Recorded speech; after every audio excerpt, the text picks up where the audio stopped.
Welcome back to another class. As you know, I'm Eli the Computer Guy, and today's class is using a data recovery device to help you recover data from a dying hard drive. Now, you've got to listen to what I'm saying. We're going to learn how to recover data from a dying hard drive, not a dead hard drive. So a dying hard drive means you plug it in and you hear the little motor whir up. You may hear click, click, click, click, click. You hear stuff going on inside of the hard drive, but you can't get to the data. Or you can get to the data, but it sounds just so nasty and horrible, you're really worried that this hard drive is going to die soon. This is different, of course, than a dead hard drive. A dead hard drive is if you plug it in, the hard drive into a data recovery device or into an external hard drive enclosure or into a computer, it just doesn't do anything. You plug it in and it's just dead. Remember, if the hard drive is dead, it's got to go to an expensive data recovery shop, and your client or you're going to be paying $1,000 to $3,000 to get the thing fixed. Today's class is using a data recovery device for a dying hard drive. The next thing that I need to remind you is that data recovery is a multi-step process. So when you hear data recovery device, and when I heard of data recovery devices 3 years ago, I thought, hey, wow, I can go out and I can spend $1,000 or $5,000 or whatever and get one device. I can plug a hard drive into it and I can get all my clients' data back and I can charge them a lot of money.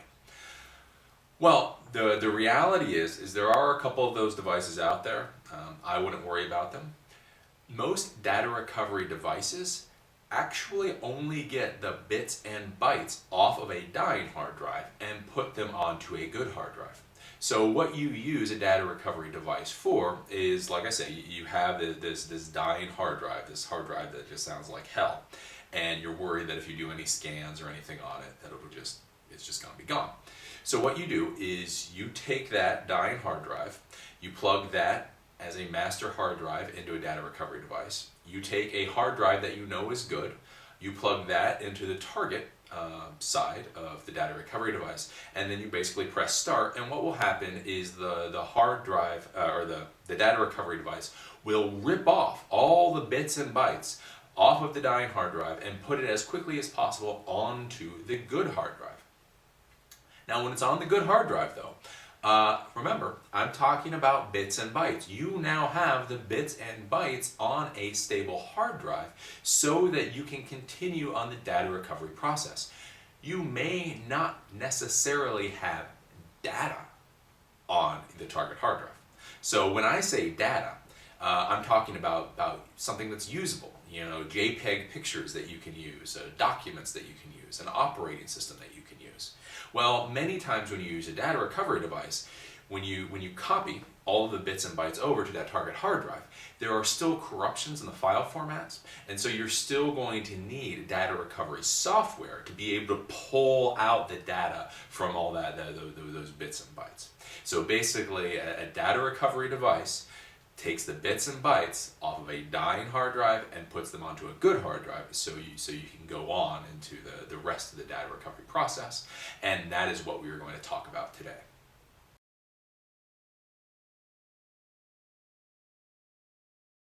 So let's talk for a moment why you would need a data recovery device. Because you're saying, hey Eli, if it's a dying hard drive, it's not a dead hard drive.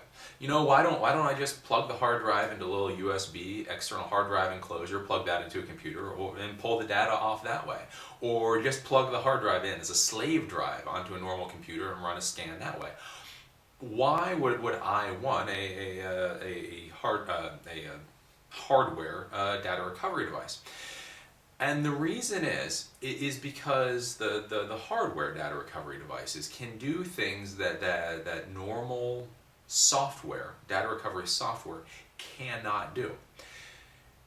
What you may not realize is when you're using a Windows operating system, or when you are using most modern operating systems, when the operating system comes to a bad sector or a bad portion of the disk, it will retry to read that bad portion of the disk up to 10 times.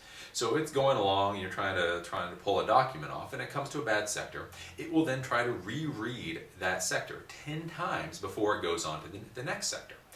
Well, if you have a a large portion of your hard drive with problems. Imagine how long it can take if your Windows computer goes to a bad sector, even if it takes a millisecond. It tries that 10 times. Then it goes to the next bad sector, tries that 10 times. Goes to the next bad sector, tries that 10 times.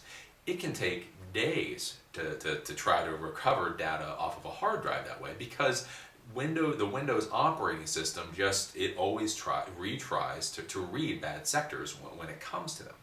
So what the data recovery device can do is it can simply only try to read that bad sector once. So when you put a data recovery device onto normally quick mode, what it will do is when it goes through to copy all the bits and bytes from the dying hard drive to the good hard drive, instead of retrying the bad sectors, if it just hits a bad sector, it will just skip it, and it'll skip it, and it'll skip it, and skip it, skip it.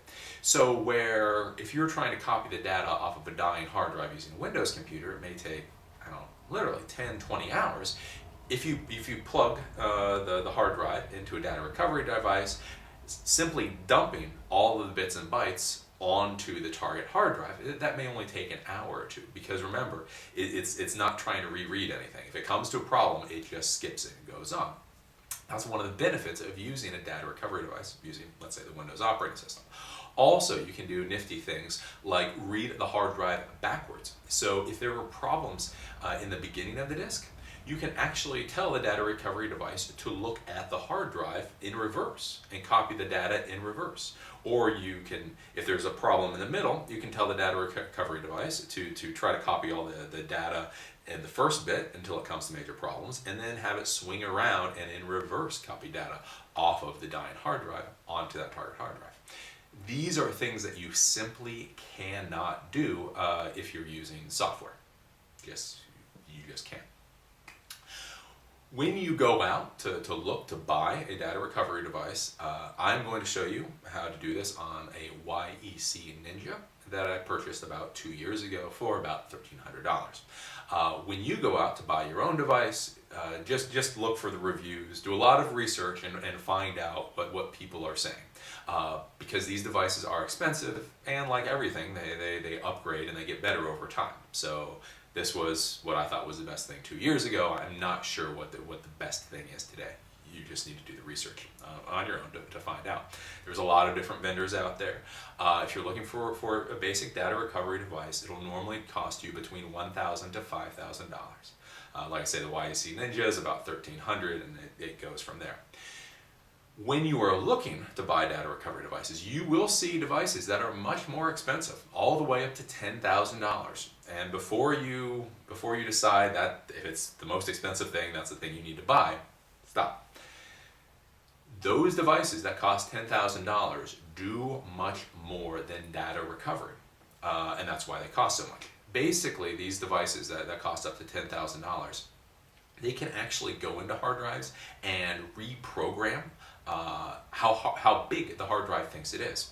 So if you had a very expensive hard drive, and let's say the last sectors in the hard drive became bad, you can use these $10,000 pieces of equipment to go in, and if it's a terabyte hard drive, tell the hard drive that it's only 500 gigabytes, so that you essentially get rid of the bad parts on the hard drive. When you plug that hard drive into your computer, it will simply be registered as a 500 gig hard drive, and it'll work well for you. I understand why people bought these 4 or 5 years ago, maybe, when hard drives were really, really, really expensive. Now that hard drives, I can buy a terabyte hard drive on Newegg.com for $100, probably less.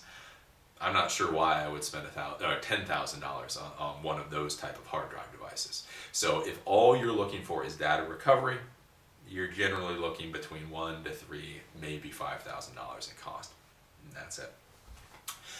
Now, you may be asking, Eli, if all we're doing is ripping bits and bytes from a dying hard drive to a good hard drive, what about Linux? I mean, aren't these kind of tools what Linux is all about? And yes, that's true. If you know how to use Linux, don't spend any money on a data recovery device. Use Linux. The problem is, if you have a shop of any size, if you're doing any amount of real work, be careful about being cheap, because, okay, you can build your own little data recovery computer, with Linux for 200 bucks. You probably have a computer laying around somewhere. But in order to make that work, you have to really understand Linux. You have to really understand the software that you're going to be using. And you have to make sure that any failures that are happening aren't just weird computer failures. You know, I mean, why I didn't have my employees use Linux very much for data recovery is because there was so much troubleshooting. I mean, is it that you can't pull the information off the hard drive because it's deader than you thought it was, or because there's some quirk in this particular Linux kernel? And suddenly, you're paying your employees very good money to run around and troubleshoot the stupid little Linux computer that was free.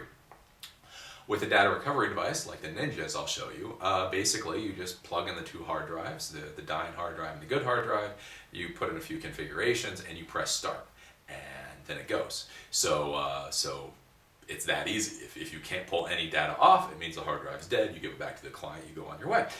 If you can get bits and bytes and data off, then you can. But all you need to do is press a few buttons and hit go. You don't have to worry about troubleshooting Linux problems and updates and all the rest of that garbage. So now that we've talked about the introduction to this, you know, why you use data recovery devices. We've talked a little bit about data recovery devices. If you decide to go out and buy one yourself, let's bring you over to this little bench, and I'll show you how the data recovery device works.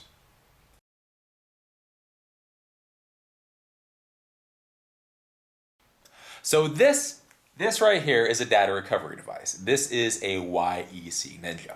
Now, as you can see, you have one little spot over here for the source hard drive. So this is your dying hard drive.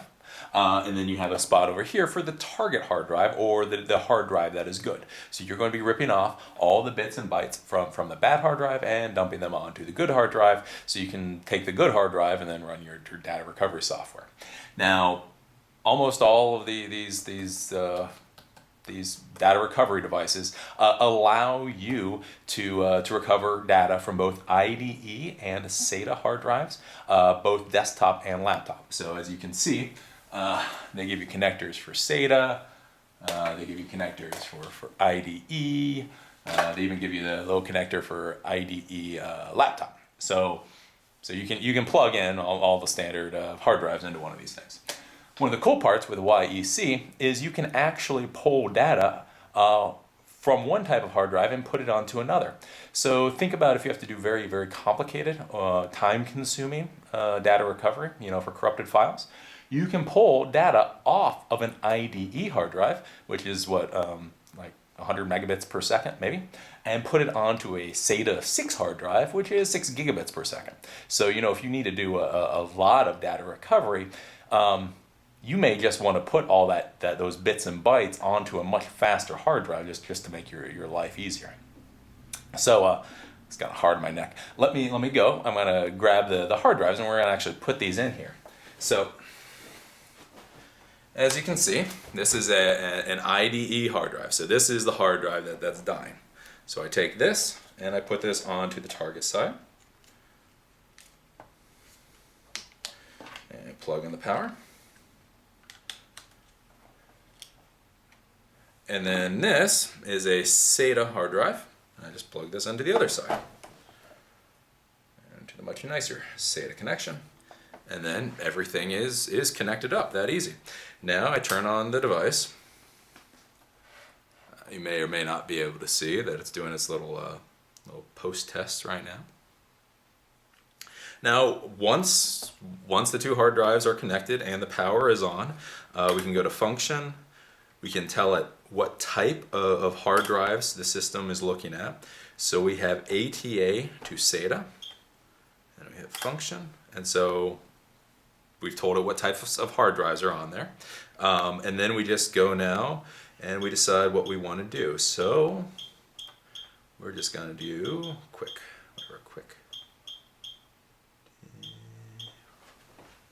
Recovery. Yep, so DT recovery quick. And then all you do is you press the start button. It will warm up. And then it'll start pulling bits and bytes. So target master's on, the target's on. I don't know if you can hear that up on the microphone. and now it's copying. And now it actually is showing you how many megabytes that it's transferred over so far. So you just sit back and wait, and then it'll beep at you when it's done. And then all of the data is off of the bad hard drive and onto the good hard drive. And it really is that simple. Do you really want to mess with Linux when this can be that simple? Let me get up to a normal position, and we'll talk a little more.